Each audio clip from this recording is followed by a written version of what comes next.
Media is way less wholesome than it used to be. It just is. So this is a tale in two parts. Part one, media has crawled slowly into every part of our lives, living rent-free, as the kids say. Part two, media is more poisonous to our brains than it used to be. Part one, information overload is a known and well-studied thing. So is overstimulation. It's hard to think about life before the internet, smartphones, and TVs, but let's think about it compared to 50 years ago and even beyond. In the past, 50 years ago, them folks had radios, newspapers, and like 3 TV channels. For the most part, people back then were actually outside playing and interacting with the world and people in it. That's just 50 years ago. The further back you go, the less media there was feeding us info like cocaine to lab rats. Now, in modern times, we have too much media. Anything we want at our fingertips, and at younger and younger ages. This information highway is made up of the internet, news, and social media, to name a few. The internet, with millions of different information-rich websites. The news, grown under the capitalist machine to optimize for clicks and eyeballs. And the OJ trial obviously didn't help with the start of the 24/7 news cycle. Now the constant news stream invades our TVs, phones, and our laptops, especially via social media, where our social primate brain kicks in and hooks us into the social lives of others who post non-stop.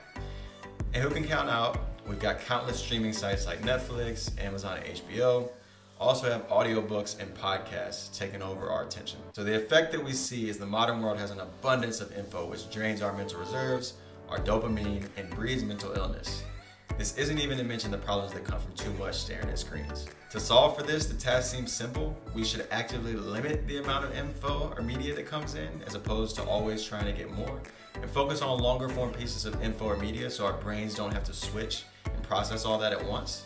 In this case, it might be about less, not more. Now for part two, this is less talked about, the fact that media is actually more poisonous than it used to be. We don't talk about this because it's kind of just crept up on us. Let me explain.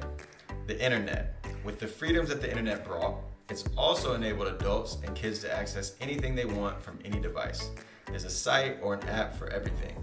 Porn, violent videos, drugs, feet pics, it's all there. When I was a kid, I was relatively innocent and ignorant, but not because I didn't try, but because I used to have to stay up late at night to watch music videos where I get lucky to see a girl in a thong bikini. Now kids can see so much more. The news. The news that is now omnipresent in our lives also is increasingly showing trauma, divisive political and societal conflict, and explicit images and videos. It's proven that more news watching leads to more mental health problems.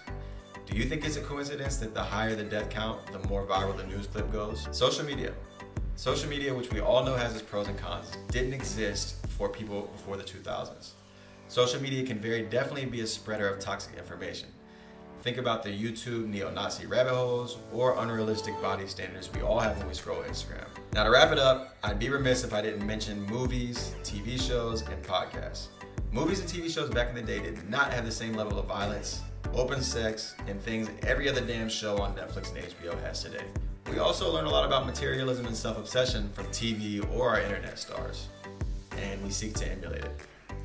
When it comes to music, one of my loves that I have to keep it real with myself about is hip hop. The reality is music videos today are hypersexualized, very violent, misogynistic, etc. I love hip hop, but I have to ask myself, what effect does this have over time to be listening to this all day, every day? And another one that's close to my heart, serial killer podcasts.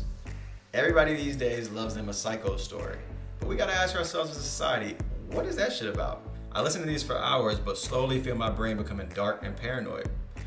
How does it affect our brains that we normalize falling asleep to a woman getting stabbed in the face 20 times? So in summary, that was a lot. This video isn't saying that we should shut all these things down in our lives. The internet and progress away from a more puritanical society have great effects and help deliver freedom of speech and free expression, which is probably a net positive. But on an individual level, it's probably worth us trying to self-moderate the amount of info or media that comes into our brain and the slant towards positivity or negativity. Can we try to reduce the amount of content that we plug into? Can we make what we do consume positive and nourishing more than just entertaining and toxic? Let me know what everybody thinks and follow this page for more random thoughts, life, and productivity tips.